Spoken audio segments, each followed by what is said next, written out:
On Law Weekly today, we discuss issues of electoral reform, the rights of citizens vis-a-vis national security, the qualifications of judges appointed, and much more. We have the views of a senior advocate of Nigeria, Emeka Ngige.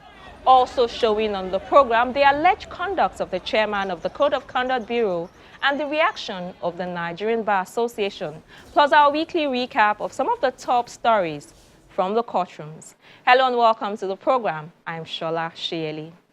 At the ceremony held for his retirement, Justice Olabode Rhodes-Vivour made some suggestions aimed at improving the administration of justice in the country. One of the things he suggested appears to be an amendment of his previous pronouncement that human rights can be suspended whenever national security is threatened. The issue has proved controversial as some people feel that President Muhammadu Buhari adopted it as justification for the continued detention of some persons that had been granted bail by the courts. My guest, Emeka Ngige, is a titled chief, a consummate barman who has held various offices in the Nigerian Bar Association.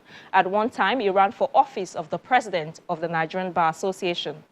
He was conferred with the rank of SAN in 2002, and in 2019, he was named the chairman of the Council of Legal Education. I began the interview with his views on the rights of citizens vis-a-vis national security.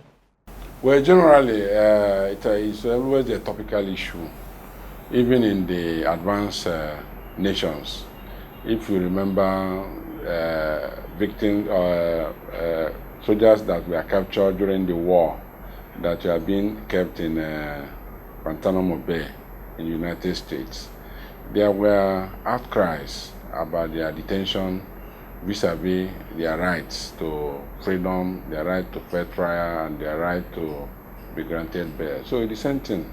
But generally, it's of a universal application that human rights is superior to issue of state security, more so when you are in a democratic regime. It is during the military that they will enact a decree number 1 or a decree number 2 that will oust jurisdiction of courts and suspend human rights. But as long as we are operating in a democratic system, no matter the security situation, there must be provision for rights of every individual, whether a captured soldier or a captured terrorist or an armed robber. Their rights must be respected. And that is what my Lord Judge Rhodes-Vivour was now saying, that what he said at the Court of Appeal, because what he said at the Court of Appeal was adopted hook, line, and sinker by the Supreme Court when the matter came on appeal, that where there is a conflict between human rights and national security, that human rights will give way to national security. But he has now qualified it that it now should be where there is a grave threat to national security. That is only when a person's rights can be suspended. Yes, or can be held to be inferior to national security. So it's a step in the right direction. It is. I applaud his boldness to make the turnaround. The suggestion also that, talking about election petitions now, was that due to the difficulty petitioners encounter in proving electoral fraud, the Electoral Act should be amended to shift the burden on INEC to prove that they conducted credible elections. That has also been very topical. Yes. He's restating what has been agitated over the years, that the burden of proof ought to lie on the person that conducted the election. The INEC will present a result of an election that on its face you will see that there were manipulation. Even there are cases now that you have seen where returning officer will publicly say that they issued this result, they made this declaration under gunpoint. And yet, when the matter goes to the tribunal, you will be required to prove beyond reasonable doubt that that election was rigged. they will want you to come and tender the ballot box, want you to tender the ballot papers, want you to tender the gun, want you to tender the bullets in order to prove beyond reasonable doubt. Yeah, so it's a tall order. So the Electoral Act, right from in the 60s, had always been made in favor of a person declared as winner. One other issue that has also come to the fore is the issue of appointment of judges.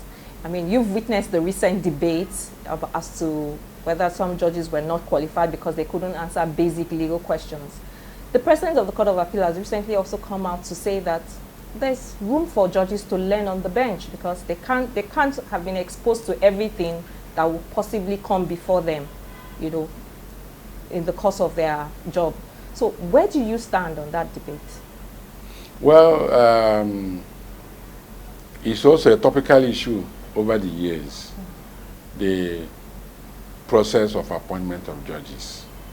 As it is today, it is not transparent enough, and it does not give room for equal opportunities to interested parties or applicants. I will attribute one of the causes for what happened is the absence of the legal representatives of Nigerian Bar Association at Federal Judicial Service Commission. For about 4 years now, or 5 years, Nigerian Bar Association has not participated in the process of recommending qualified justices to NJC. So, what has been responsible for that? Well, it is for the NBA to answer. I learned that they made some nomination, but up till now it has not seen the light of the day. But it's for them to follow it up. And then, if not followed up, I would think that NBA will insist that before any name of a justice or justices are brought to NJC for consideration for appointment, it should be put on hold until the NBA representatives participate at the Federal Judicial Service Commission level, which the Constitution gives them 2 slots. So that's where the problem started for me, that some people's name featured and there were objections. But if NBA had participated in the filtration process at FJSC level, maybe we will not have this kind of controversy or uproar. But having had this kind of controversy that we've now had, what do you think is the best way forward? What will be the impact of this on the legal profession? Is it a case of, well, they will learn on the job, or no, we should still insist that people who can answer basic legal questions should be filtered out? Well, what I believe the bar can do is they had the opportunity also at NJC. I don't know what role they played. Nigerian Bar Association has 5 representatives at NJC, and under the Constitution, they are supposed to participate in the process of appointment of justices or judges. I don't know what role they played at that day, but the appointment haven't been made. I think bearing the judicial challenge that I have learned that is now ongoing at one of the federal high courts in Abuja, the process should come to an end. But if the court hold that the appointment did not follow due process, I believe that both the NJC and FJSC will also either appeal or obey the judgment of the High Court. I want to get your views about the alleged conduct of the chairman of the Code of Conduct Tribunal. We've all seen the videos online, but what do you make of it? Well, like you pointed out, it went viral, and one must be very, very cautious in making comments or passing judgments based on what you see on social media, because video can be manipulated. Stories can also be manipulated to suit a particular narrative. But if what we have read, watched, and sane is anything to go by, then it calls for inquiry. Inquiry by Nigerian Bar Association, because the chairman of Code of Conduct Tribunal is not a judge, even though he may be nominated by NJC, but he may not be sanctioned like a regular judge because he's not a judge. He's just a legal practitioner. So that's where it falls within the purview of Nigerian Bar Association to make inquiry to find out what actually happened. Because even as a lawyer, not to talk of for being a chairman of such a constitutional created body, if you are found to have behaved in such a manner, there will be inquiry and there may be sanction, because it borders on their conduct in and out of court. But I'm not passing judgment, because he himself has said that he was a victim, and the other people say no, they are the victim, the security men. So you can see that there is need for inquiry to find out the truth. Let's talk about your work as chairman of the Council of Legal Education. What is the council doing to make legal education more robust and more encompassing to meet the challenges ahead? Well, we are faced with a lot of challenges in the council, particularly at the law school. We have decaying infrastructure. If you go to the hostels, you will shudder at what you see, the condition under which the students live. You go to the classroom, see a lot of challenges. So I came in maybe 9 months after the current DG had come in, and the kind of innovation, reconstruction going on there is amazing. And across all the campuses? Yes. And if you match it with the funding, the poor funding they're getting from federal government, you will give him accolades. So the council is also assisting him in getting individuals and corporate bodies to kind of offer their corporate social responsibility budget to Nigerian law school, because government cannot do it alone. Legal education affects all of us. And if the students are not taught in a decent and comfortable environment, when they come out, you get what you sow. So we are working hand in hand with the management and with the Honorable Attorney General. We are expecting, by God's grace, a grant from federal government to take care of COVID challenge and then the infrastructure decay in all the campuses of Nigerian Law School. What about the content? I have heard lawyers say that the content of the Nigerian Law School is not all-encompassing enough, that it needs to be revised. Yes, the issue of curriculum. Yes. Yes, it's an ongoing thing too, as the legal profession continues to change. The same thing with the curriculum you are teaching the students. But I keep telling some people that argue about law school that law school we cannot within 1 year teach you everything you need to know about legal practice. It will start from the university. Where you have 5 years. Yeah, where you have 5 years. So it's there that the foundation will be laid. The internet has been awash with pictures of lawyers using their barristerial robes for photo shoots. We've seen maternity photo shoots, and a lot of people have condemned it, even lawyers too. What has the Council of Legal Education done about such? Well, when that matter became the subject of public interest, that was immediately after the call to bar in September 2020. We made investigation and we found that most of them were students who were called to bar in that September call to bar ceremony. And as soon as we are called to bar, you cease to be under the jurisdiction of Council of Legal Education. You are now subject to the control, discipline, and whatever of Nigerian Bar Association and body of benchers. So when we received a petition from a legal practitioner in respect of those identified lawyers, we caused inquiry to be made, and we were able to identify about 95% of them. There are those that we couldn't identify, and we got their names, got their particulars, and then we forwarded it to the body of benchers and to the Nigerian Bar Association for further action.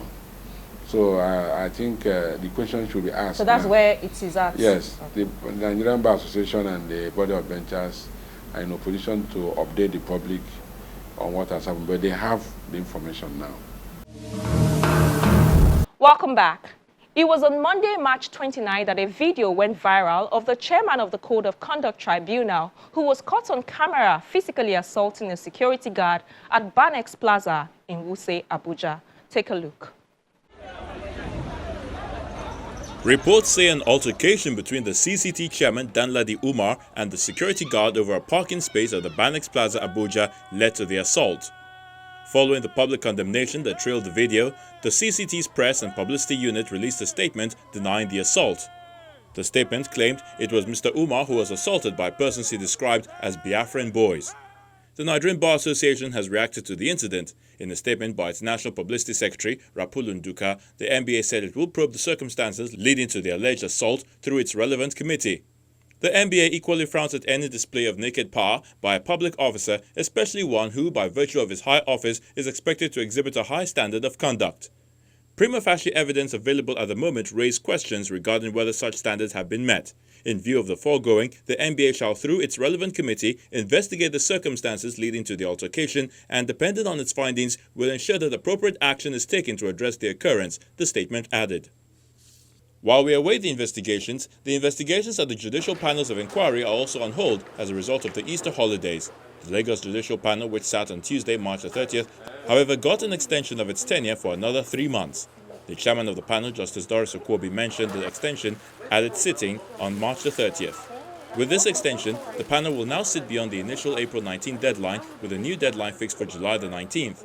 The panel had received 235 petitions, and so far it has only partly heard over 115 cases and given out about 44 million naira as compensation to victims of police abuse and brutality. The Lagos panel also proceeded on its Easter vacation from Friday, April the 2nd to Friday, April the 9th. The panel will resume sitting on Saturday, April the 10th. While the panel looks to resume on the 10th, it's not yet certain if the court will be able to resume anytime soon, as the Judiciary Staff Union of Nigeria, JUSUN, has sent out a reminder of its 21-day ultimatum issued at the end of its NEC meeting on 13th March. In its memo dated April the 1st and addressed to principal officers of the association, all branch chairmen and signed by the General Secretary of the body sought to remind them of the 21-day ultimatum issued to governments to implement the financial autonomy of the judiciary, failure of which JUSUN will have no other option but to resume the suspended national strike action. The memo concludes that as a result of the public holiday of April the 5th, the strike action has been postponed to Tuesday, April the 6th. The JUSUN authorities were also directed by the memo to shut down courts in all the states until further notice from the National Secretariat of JUSUN in Abuja. And just before we go, let's now bring you a recap of some of the stories we're tracking at the courts. We begin with the report that the Court of Appeal sitting in Abuja, the Federal Capital Territory, has quashed the 2.1 billion naira money laundering charge filed against the founder of Dar Communications PLC, Mr. Raymond Dokpesi, by the Economic and Financial Crimes Commission. In the appeal filed by Mr. Kanu Agabi SAN on behalf of the appellant, Justice Alfreda Williams Dawodu, who read the unanimous judgment of the three-man panel of the court, held that the EFCC failed woefully to establish a prima facie case against the appellant. In upholding Mr. Dokpesi's no-case submission, the appellate court agreed with Mr. Agabi that being a predicate offense, the ingredients of the offenses against the appellant must be clearly provided, as it is clear that none of the offenses was established in line with the provisions of law. The court further held that the EFCC failed to prove that the 2.1 billion naira allegedly received by the appellant as payment was a proceed of criminal breach of trust. A federal high court, Abuja, presided over by Justice John Tsoho, had in November 2018 dismissed the no-case submission filed by Mr. Dokpesi on the grounds that a prima facie case had been successfully established against him by the EFCC in the alleged 2.1 billion naira money laundering suit. Still in Abuja, a federal high court sitting has fixed the 16th of April 2021 to deliver judgment in the suit challenging the legality of the 3-month tenure extension President Muhammadu Buhari granted to the Inspector General of Police, Mohammed Adamu. Justice Ahmed Mohammed adjourned the matter for judgment after all the parties adopted their final briefs of argument. The plaintiff, through his lawyer, asked the court to declare the continued stay of Mr. Adamu as IGP as illegal and unconstitutional, but the defendants want the court to dismiss the suit for lacking in merit. Lawyer to the Inspector General of Police argued that the decision to retain Mr. Adamu as the IGP is not in breach of either the 1999 Constitution as amended or the Police Act. The counsel to the President, on his part, submitted that the Constitution empowers President Buhari to appoint a serving police officer as the IGP in consultation with the Police Council. He stressed that neither the Police Council nor the Police Service Commission has disclosed that Adamu is no longer a serving police officer. In Kaduna, a state high court has again adjourned the trial of the embattled leader of the Islamic movement in Nigeria, Sheikh Ibrahim El-Zakzaki, and his wife Zinat to May 25, 2021. At the last sitting of the court, the prosecuting counsel, Dari Bayero, rested his case by presenting his last witness. In all, the prosecution called 15 witnesses. Sheikh Ibrahim El-Zakzaki is expected to open his defense at the next adjourned date. His counsel has given the hint that he may enter a no-case submission as he believes that no criminal case has been established against the defendant by the Kaduna state government. El-Zakzaki and his wife are standing trial on an 8-count charge bordering on alleged culpable homicide, unlawful assembly, and disruption of public peace, amongst others. They have been in detention since their arrest in December of 2015 following a bloody clash between IMN members and soldiers in Zaria, Kaduna State. In Edo State, the Governorship Election Petition Tribunal has dismissed all 4 petitions brought before it. 3 of the 4 petitions were predicated on the qualification of Godwin Obaseki to contest the election. It was alleged that he submitted forged and false documents to INEC to aid his qualification. The 4 petitions were filed separately by the Action Democratic Party and its candidate, Emmanuel Iboy, the Action People's Party, the Allied People's Movement, and Tracy Agol, the candidate of the New Nigeria People's Party. In Onitsha, Anambra State, the police have arraigned in court 2 women allegedly involved in child torture, assault, and attempted murder at the 3-3 area of the state. They were arraigned before Justice Theophilus Oguji, where they pleaded not guilty. The Defense Counsel has filed a bail application which the court has adjourned to April 28, 2021 for hearing. On February 22nd this year, the 3-3 area of Onitsha was hit by an event that left many dumbfounded as a woman, Rejoice Raymond, and her 80-year-old mother were arrested by the police with 3 dying children rescued from their home. The children, who had been tortured and assaulted, were said to have been adopted by the said Rejoice from a former staff of the Welfare Department at Ihiala local government area, Mrs. Sabina Izora, who has been declared wanted by the police.